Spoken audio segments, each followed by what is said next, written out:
Hare Krishna. Hare Krishna. Hare Krishna Prabhuji. Hare Krishna, Prabhuji.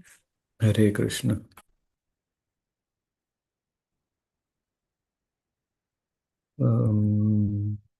Okay.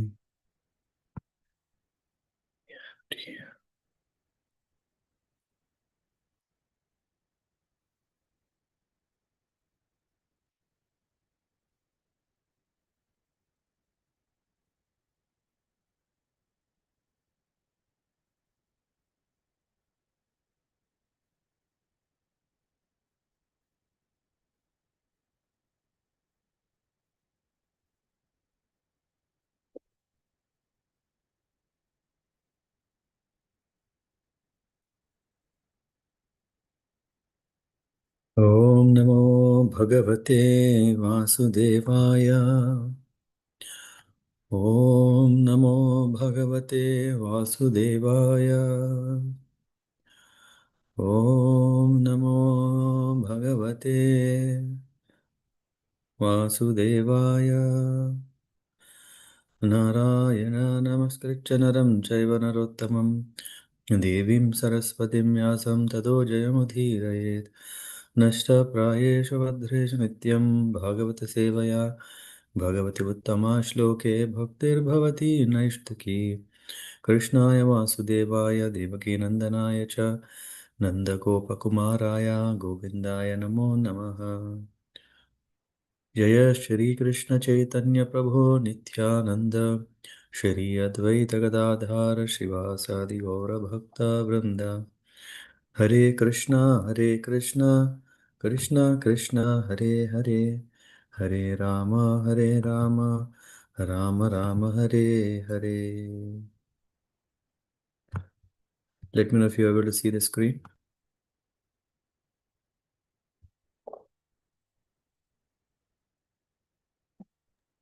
Yes, Prabhuji. Yes, Prabhuji. Okay. So we're reading from Srimad Bhagavatam, Canto 5, Chapter 2. The activities of Maharaj Agnidra.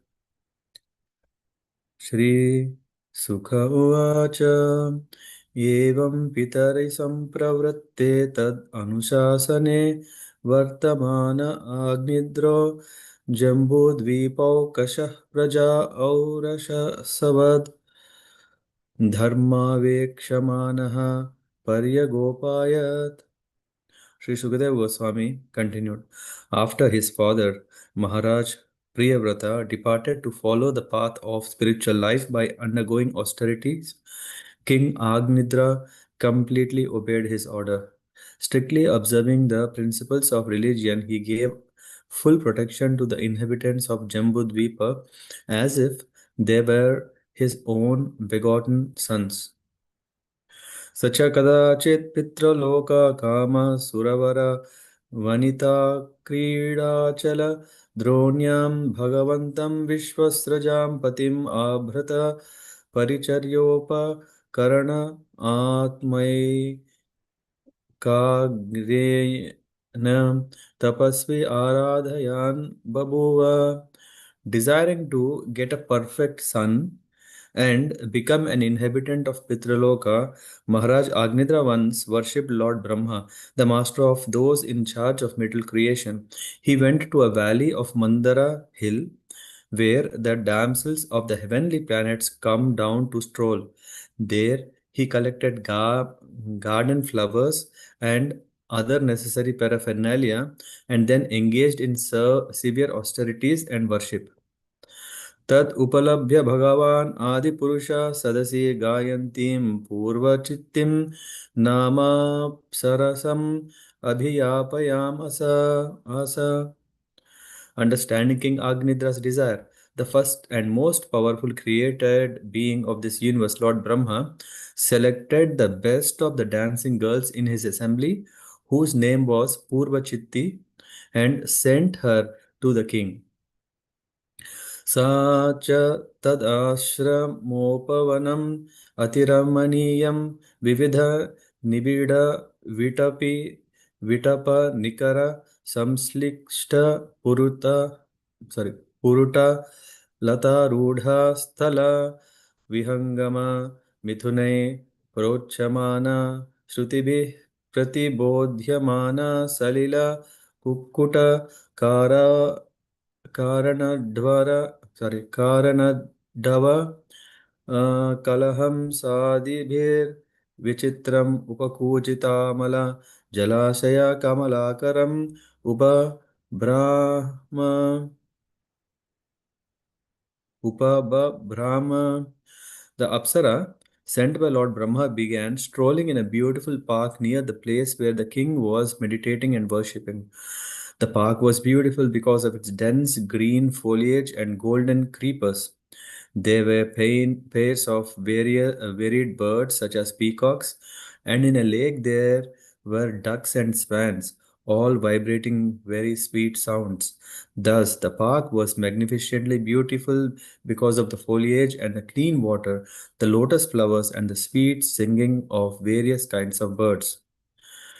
तुस्याः सुललितगमनपद विन्यासगतिविलासयास् चानुपदं खनायमान Ruchir चरणाभरण स्वनम् उपाकर्ण्य नरदेवकुमारः समाधियोगेनामीलितनयननलिनमुखल मुकुलयुगलम् ईषद्विकचय्य व्यचष्टः as Purvachiti passed by on the road in a very beautiful style and mood of her own, the pleasing ornaments on her ankles tinkled with her every step. Although Prince Agnidra was controlling his senses, practicing yoga with a half-opened eyes, he could see her with his lotus-like eyes. And when he heard the sweet tinkling of her bangles, he opened his eyes slightly more and could see that she was just nearby.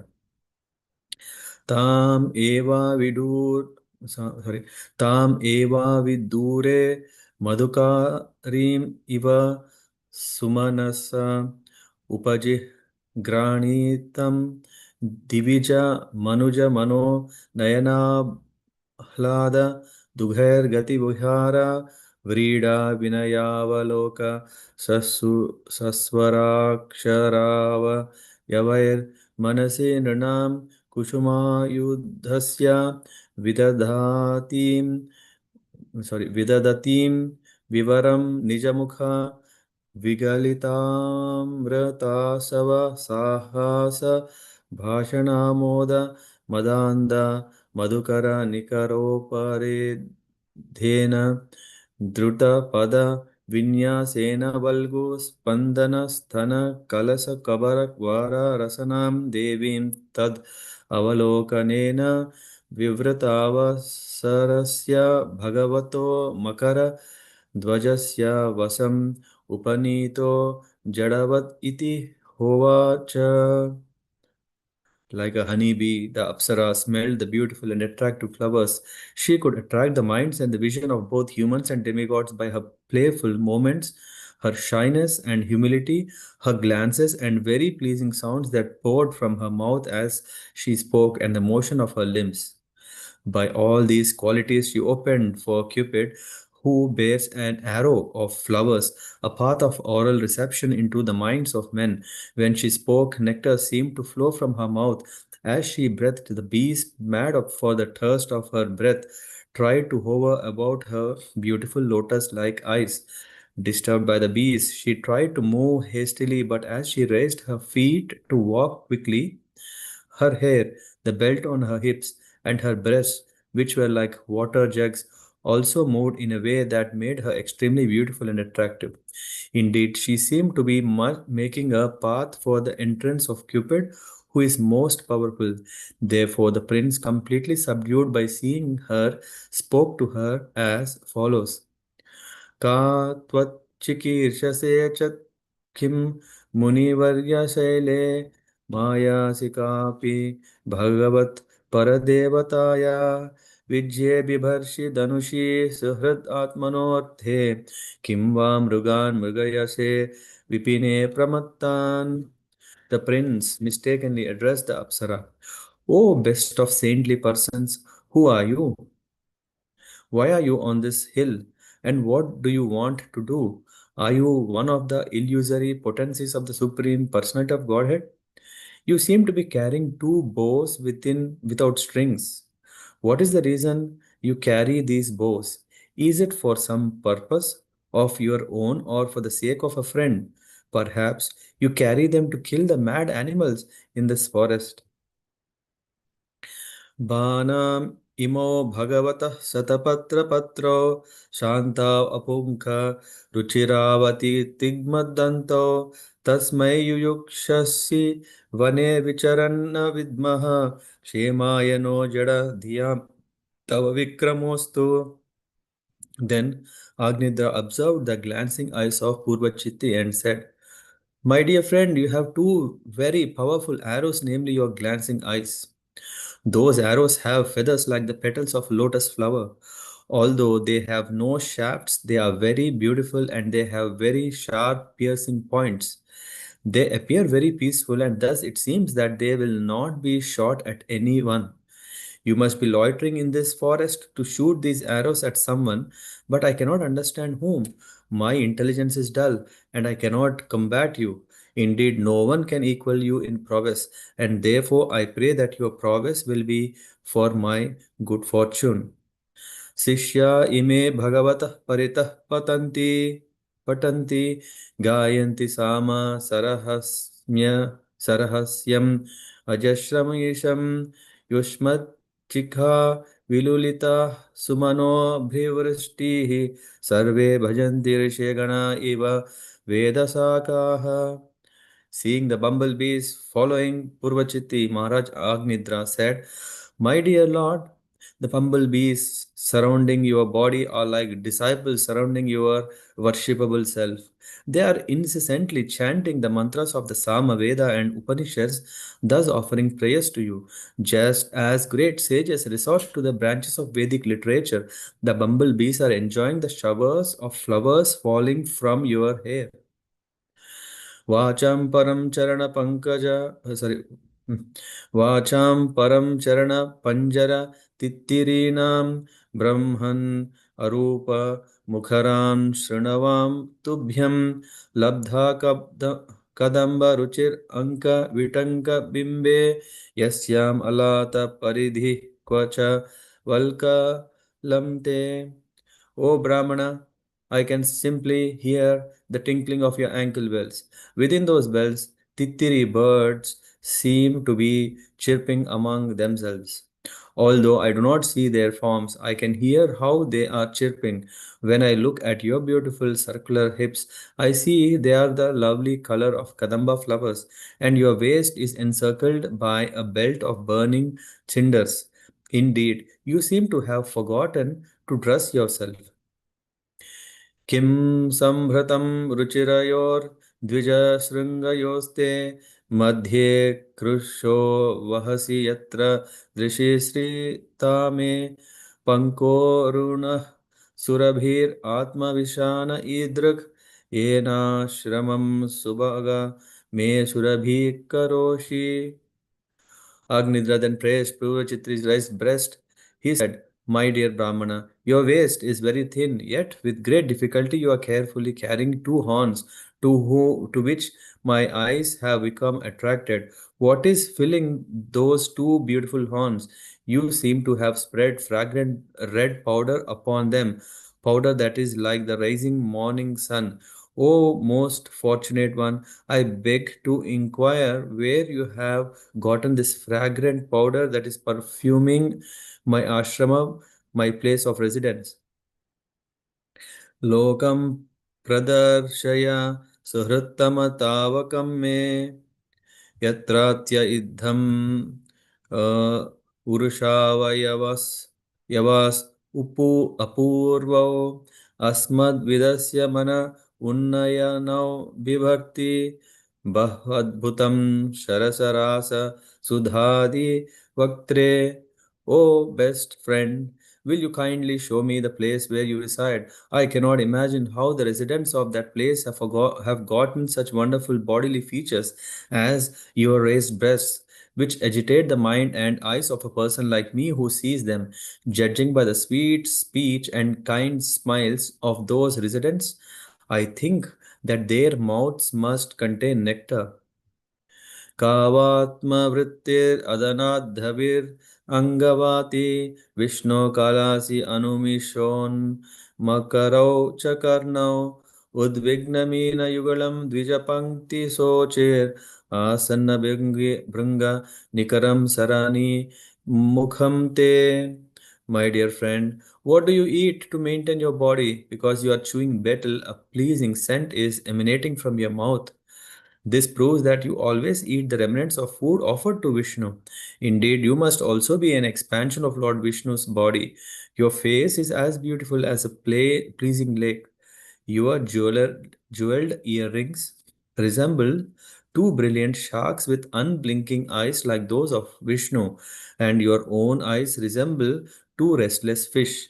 Simultaneously, therefore, two sharks and two restless fishes are swimming in the lake of your face.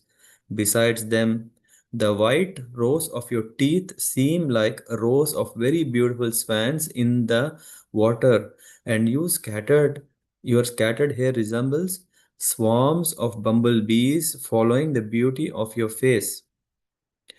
Yoso tvayakara saroja hatah pantango दिक्षु ब्रह्मन् भ्रमत येजयते क्षिणी मे मुक्तं न ते स्मरसि वक्रजटाविरूतं कष्टो अनिलो हरति लम्पट एष नीविम्. My mind is already restless, and by playing with a ball, moving it all about with your lotus like palm, you are also agitating my eyes. Your curling black hair is now scattered, but you are not attentive to arranging it. Are you not going to arrange it? Like a man attached to women, the most cunning wind is trying to take off your lower garment. Are you not mindful of it? रूपं तपोधन तपश्चरतां तपोघ्नं हि एतत्तु केन तपसा भवतोपलब्धं चर्तुं तपोर्हसि मया सह मित्रमह्यं किं वा प्रसीदति स वै भवभावनो मे. O beautiful, O best among those performing austerities, where did you get this wonderful beauty that dismantles the austerities performed by others? Where have you learned this art? What austerity have you undergone to achieve this beauty, my dear friend? I desire that you join me to perform austerity and penance, for it may be that the creator of the universe, Lord Brahma, being pleased with you, has sent you to become my wife. न त्वां तजामि दयितं द्विजदेव दत्तं यस्मिन् मनोदृक् no न वियाति लग्नं मां चारु शृङ्गी अर्हसि नेतुम् अनुव्रतं ते चित्तं यथा प्रतिसरन्तो शिवाः सचिव्यः. Lord Brahma, who is worshipped by the Brahmanas, has very mercifully given you to me, and that is why I have met you. I do not want to give up your company, for my mind and eyes are fixed upon you and cannot be drawn away. O woman with beautiful raised breasts, I am your follower. You may take me wherever you like, and your friends may also follow me. श्रीशुक उवाच इति ललनानुनयाति विशारदो ग्राम्य वै वैदग्या वैदग्ध्यया परिभाषया तां विबुधा वधूं विदु विबुधामतिर् अभिसभाजयाम आसा. Sri Sukadeva Goswami continued. Maharaj Agnidra, whose intelligence was like that of a demigod, knew the art of flattering women to win them to his side. He therefore pleased that celestial girl with his lusty words and gained her favor. सा च तस्तस्य वीरयूता पतेर्बुद्धिशीलरूपवयः श्रिया औदार्येण पराक्षिप्त मनास्तेन सहायुतायुता परिवत्सरोपलक्षणं कालं जम्बुद्वीपपतनि पतिना भौमस्वर्गभोगान् बुभुजे. Attracted by the intelligence, learning, youth, beauty, behavior, opulence, and magnanimity of Agnidra, the king of Jambudvipa and master of all heroes, Purvachitti lived with him for many thousands of years and luxuriously enjoyed both worldly and heavenly happiness. तस्याम् उहवा आत्मजान् स राजवर आग्निद्रो नाभि किं पुरुष हरिवर्षे लावृत रम्यक हिरण्मय कुरु Bhadrashva केतुमाला संयान् नवपुत्रान् अजनयत्. In the womb of Purvachiti, Maharaj Agnidra, the best of kings, begot 9 sons named Nabhi, Kimpurusha, Harivarsha, Ilavrita, Ramyaka, Hiranmaya, Kuru, Bhadrashva, and Ketumala. Sa Sutvata Sutan Navanu Vatsaram Graha Eva Pahaya Purvachittir Bhuya Eva Jam Deva Upataste. Purvachitti gave birth to these 9 sons, one each year, but after they grew up, she left them at home and again approached Lord Brahma to worship him. आग्निद्रसुतास्ते मातुर अनुग्रहात् औत्पत्तिकेनैव संहनन बलोपेता पित्रा विभक्ता आत्मतुल्यनामानि यथा भागं जम्बूद्वीपवर्षाणि बुभुजुः. Because of drinking the breast milk of their mothers, the 9 sons of Agnidra naturally had strong, well-built bodies. Their father gave them each a kingdom in a different part of Jambudvipa. The kingdoms were named according to the names of the sons. Thus, the sons of Agnidra ruled the kingdoms they received from their father. Agnidro Raja Trupta Kamanam Apsarasam Evanudinam Adimanyamana Tasya Salokatam Shrutibhir Avarunda Yatra Pitaro Madayante. After Purvachitti's departure, King Agnidra, his lusty desires not at all satisfied, always thought of her. Therefore, in accordance with Vedic injunctions, the king after his death was promoted to the same planet as his celestial wife. That planet, which is called Pitraloka, is where the Pitas, the forefathers, live in great delight. संपरेते पितरि नव भ्रातरो मेरु दुहित्र मेरुदेवीं प्रतिरूपम् उग्र दंष्ट्रीं लतां रम्यां श्यामं नारीं भद्रं देववीतिम् इति संज्ञा नवोदवहन्. After the departure of their father, the 9 brothers married 9 daughters of Meru named Merudevi, Pratirupa, Ugradamstri, Lata, Ramya, Shyama, Nari, Bhadra, Devaviti. Thus ends this chapter 2 from the 5th canto entitled The Activities of Agnidra. Yeah, this chapter is telling in continuation. Yeah, so if you remember, in the first chapter we were discussing about the lineage. Yeah, it is about king activities of King Priyavrata. Yeah, how King Priyavrata enjoyed everything, all the opulences, and then in in astonishment, Sukadeva Goswami asked, he questioned Sukadeva Goswami about the material enjoyment. In response to that, Sukadeva Goswami he started saying about Priyavrata has received transcendental knowledge and all these explanation, and then he finally tells how he got this Barhishmati. He married Barhishmati, and then how he eventually proceeded, and then um, in the last part of this chapter, there is mention about Maharaj Priyavrata also had second wife, in whom he begot 3 sons named Uttama, Raivata, Tamasa. All of them were elevated, and in continuation, so we are talking about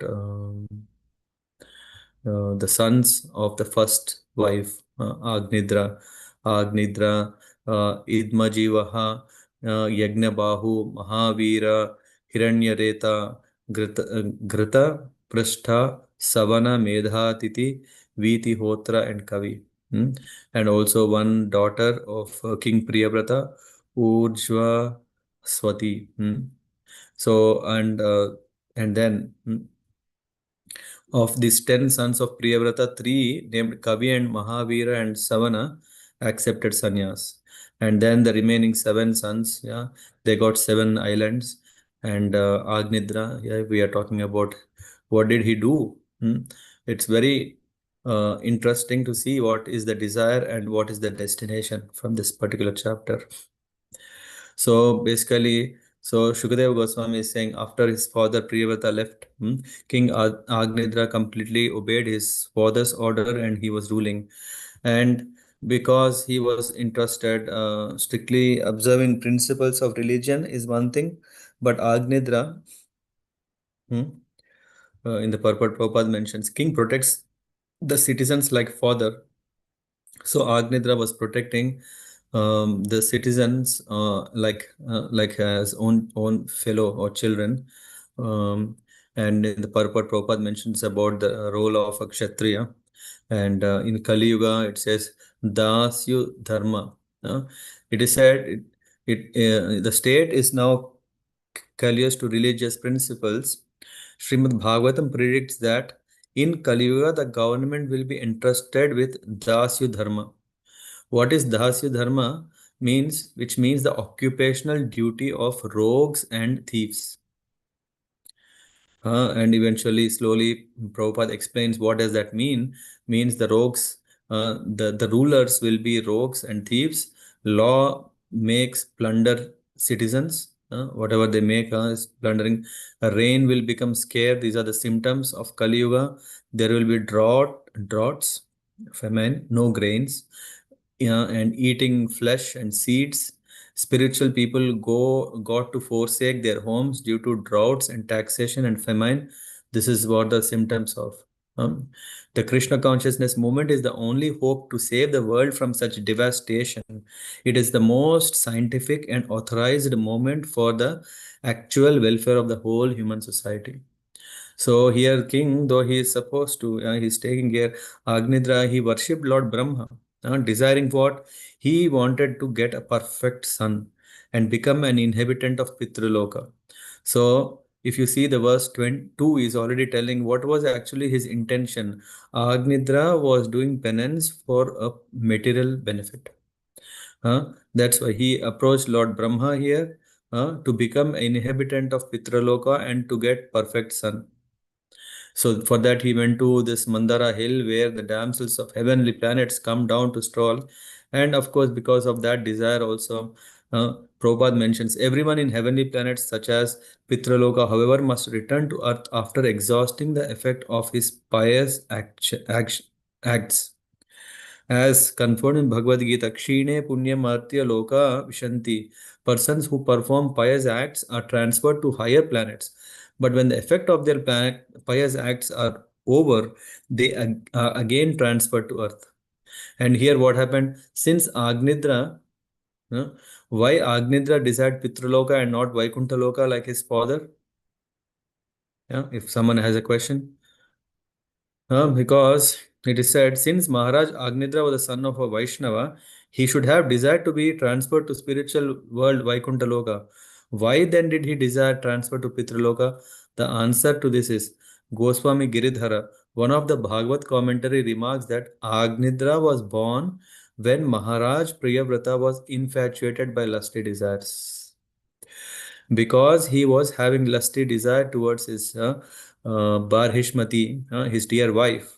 At that time, when the Garbhadana Sanskar happened, because of the thought that was dwelling in the mind of Priyavrata was lusty, because of that, the son who is born is also having this inclination.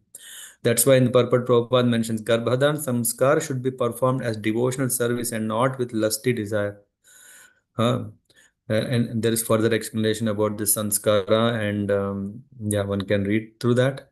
Sri Aishwarya Prajepsavaham, those who desire beautiful wives, substantial wealth, and many sons worship the demigods, but an intelligent devotee, instead of being entangled by happiness of this material world in the form of beautiful wife, material opulence, and children, desire to be immediately transferred back home, back to Godhead. Thus, he worships the Supreme Personality of Godhead Vishnu. And then, understanding King Agnidra's desire, Brahma arranged an apsara by named Purva Chitti. In a way, I think that it comes somewhere, the meaning of it. Otherwise, Purva, anyway, I'll tell. Purva is desires, yeah, that one has, or memories, or dream of something. Chitti means mind. Purva Chitti, Purva can also mean completely. Purva Chitti means to have memories of the past, means one may be dwelling in what they want, in rather to be in present. So in this verse, the word Bhagavan Adi Purusha are significant. Bhagavan Adi Purusha is Lord Krishna. Govindam Adi Purusham Tamaham Bhajami. However, we see that Lord Brahma is described as Bhagavan Adi Purusha. The reason he is called Bhagavan is that he fully represents the Supreme Personality of Godhead and is firstborn creature in this universe. Lord Brahma could understand Maharaj Agnida's desire because he is as powerful as Lord Vishnu. As Lord Vishnu, situated as Paramatma, can understand the desires of living entities, so Brahma can also understand the living entity's desire. In fact, as stated in Bhagavatam, the first verse, Tene Brahma Hrida Adi Kavaye, Lord Vishnu informs Lord Brahma of everything from within his heart. Agnidra specifically worshipped Lord Brahma. Lord Brahma was pleased and he sent Purva Chitti, uh, the Apsara, to satisfy him. And of course, then there is whole description about what happens, and this girl comes as Purva Chitti passed by the road, on the road in a very beautiful style and mood of her own. And all these things was captivating, attracting.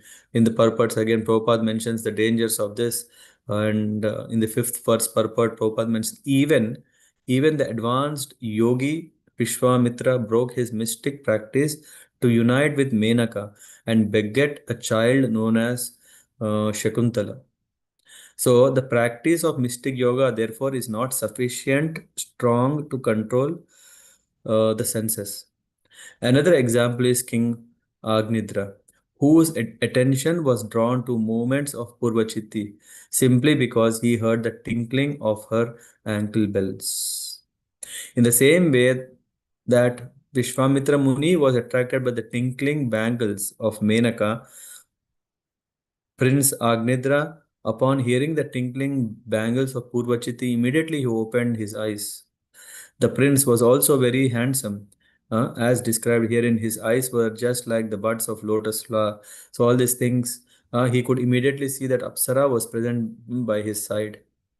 And then he started glorifying, and in a way he was telling, hey, you are looking a very special sage.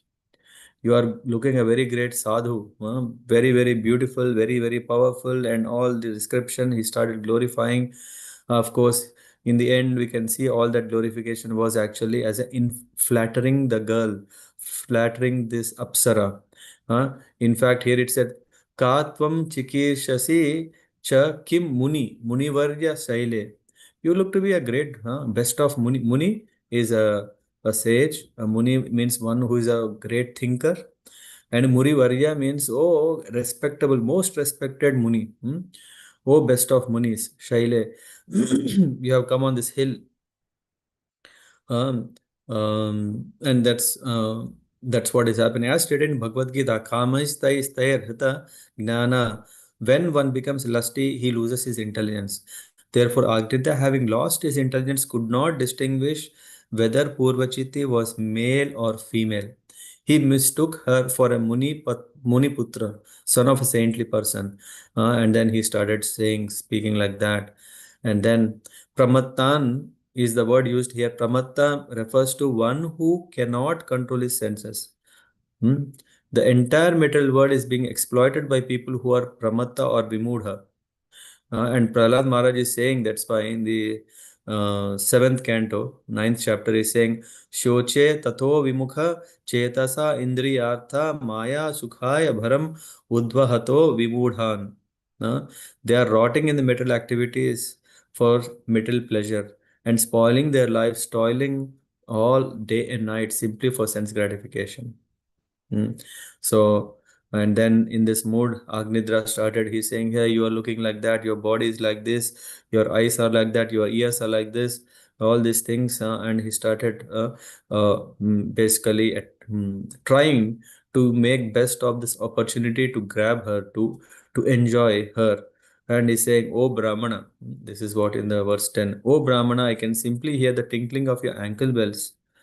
I don't know any Brahman wears an ankle bells, but he was saying, and this is like so mystic that the sounds are coming as if like a bird titiri is making a noise which is invisible from the ankle bells. And then Agnida then praised his praise. He started saying, "Yeah, your bodily features are like that. Yeah, very fragrant perfume smell is coming from you, which is mesmerizing." And and he even says, "Are you look like as special as Lord Vishnu?" Huh? He's saying, where is that? Oh, yeah. The verse number 13, he says, "My dear friend, what do you eat to maintain your body? Because you are chewing betel, a pleasing scent is emanating from your mouth. This proves that you always eat the remnants of food offered to Lord Vishnu." So here again, the devotees of Lord Vishnu are also his expansions. They are called Vibhinna Amsha. Amsha means expansion. Vibhinna means um, Vibhinna. Hmm. Vibhinna means not different. Vibhinna means uh, special. Yeah, Vibhinna. Vibhinna is special. Special Amsha. Lord Vishnu is offered all kinds of sacrificial ingredients, and because devotees always eat prasada, the scent of sacrificial ingredients emanates not only from Vishnu but also from the devotees who eat the remnants of his food. So here he's saying, "Oh, are you like that?" And then it goes further. He said, "My mind is already restless. Huh? Are you not mindful of it? Because of this, yeah, you look." And here, anyway, the purports are giving more details. He's saying, "Rupam tapodhana tapas charatam tapognam." He's saying, oh, best of among those performing austerities, where do you get this beautiful, wonderful beauty? Because of what austerity have you undergone? Huh? Where have you learned this art? And in this way, he starts flattering. He's saying, "Lord Brahma, being pleased with me, has sent you to become my wife." And here in this in the purport is saying, "Lord Brahma, the creator of the universe, is interested in good progeny. Therefore, unless he is pleased, one cannot get a suitable wife." So here that's why he's saying, in fact, Lord Brahma is worshipped in marriage ceremonies. In India, even today, wedding invitations are still issued with a picture of Lord Brahma on the face of the card. Of course, these days, yeah, I don't know. Maybe there is some nice Ganesh and or some even not even that only a namaskar, yeah, Anjali Mudra of a girl who is offering invitation, welcoming everyone. And Lord Brahma, who is worshipped by the Brahmanas, has very mercifully given you to me. In this way, he said, "Oh, beautiful woman, I am your follower. You have taken me wherever you may take me wherever you want, and your friends may also follow me." Here, Srila Madhvacharya remarks in this connection that when one engages in joking and talking like a crazy person, one may say anything and everything, but his words will be meaningless. Hmm. So whatever he told, there is no logic. We can't say, okay, first he thought he's a Muni, second he thought he's a Brahmana, third he thought he's a like a Vishnu, and now he's saying a girl. Come on, one who is talking jovially. Yeah, he was just making some infatuated conversation. So finally, Shukadev Goswami is saying, Maharaj Agnidra's intelligence is gone. Hmm? Uh, whose intelligence was like that of a demigod. knew the art of flattering women to win them to his side. He therefore pleased the celestial girl with his lusty words. So, very important in the purport, Prabhupada mentions since King Agnidra was a devotee, he actually had no attraction for material enjoyment. But because he wanted a wife for progeny and Lord Brahma had sent Purvachiti for this purpose, he expertly pleased her with flattering words. And this is what is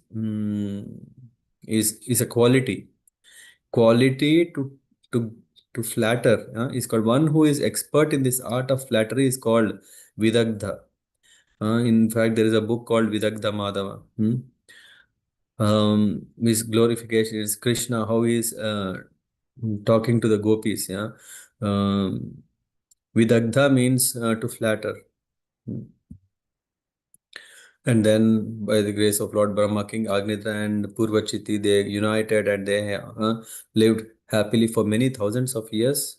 And then, as the wish of Lord Brahma and of the desire of Maharaj Agnidra, there were 9 sons. Nabhi, we will talk about Nabhi, King Nabhi later. Kimpurusha, Harivarsha, Ilavrita. These names also will come later in the fifth canto, in the later chapters, I think 20, if I'm not wrong, where we are describing about the Jambudvipa and how these directions are different islands and how who is ruling them, these Varshas, 8 Varshas, I think, if I'm not wrong. Yeah, so this is also explained. And then, after begetting children, Apsara, who is that? Purvachiti, she left Maharaj Agnidra and all 9 sons and returned to Brahma to worship him. And Agnidra, uh, also desiring to be united with her, so he did tapasya according to the Vedic ways. He says, his lusty desires not at all satisfied, always thought of her. Therefore, in accordance to Vedic injunctions, king after his death was promoted to that place. Yeah, he went to the place where Purvachiti was there. And after departure of their father, the 9 brothers married the 9 daughters of Meru, named Meru Devi, Pratirupa, Ugradamshri, Lata, Ramya, Shyama, Nari, Bhadra, Devaviti. Sorry. Okay. Yeah, thank you very much. So this way, yeah, so we have covered about Agnidra, though it is very short. It has very complementing message when we go to the next chapter, because the next chapter is about Rishabhadev, how Rishabhadev is appearing in the womb of Meru Devi, and King Nabi, which we can understand how, in this case of, even though Priyavrata was a devotee, his son of Swayambhuva Manu, who is a devotee, and his son definitely is a devotee. He attained perfection also. You remember those when we were discussing about Priyavrata, he is the king. He didn't had interest to marry at all, but at the interest of Swayambhu Manu, and also by the instruction of Lord Brahma, he took up to married life, enjoyed, and then he attained perfection. And then his son, yeah, as I said, and was Agnidra and others. Um, Shavana, Kavi, they have become already sadhus, and King Agnidra, he was attracted to Purvachiti, and but then why is it that Nabi, who is his son, is a devotee, and how come that Rishabhadev, even exalted devotee, has appeared in his in the womb of Meru Devi? This is what we will cover tomorrow. Please don't miss that. Until then, have a nice evening. Vanchakalpatarabhyascha kripa sindhubhyev cha पतितानां पावनेभ्यो वैष्णवेभ्यो नमो नमः। ग्रंथराज श्रीमद् भागवतम की जय। श्रील प्रभुपाद की जय। हरे Krishna. Thank you, Prabhuji. Hare Hare Krishna. Krishna, Prabhuji. Thank you. Hare Krishna. Hare Krishna. Thank you, Prabhuji. Hare Krishna. Hare Hare Krishna, Krishna. Prabhuji. Thank you. Hare Krishna.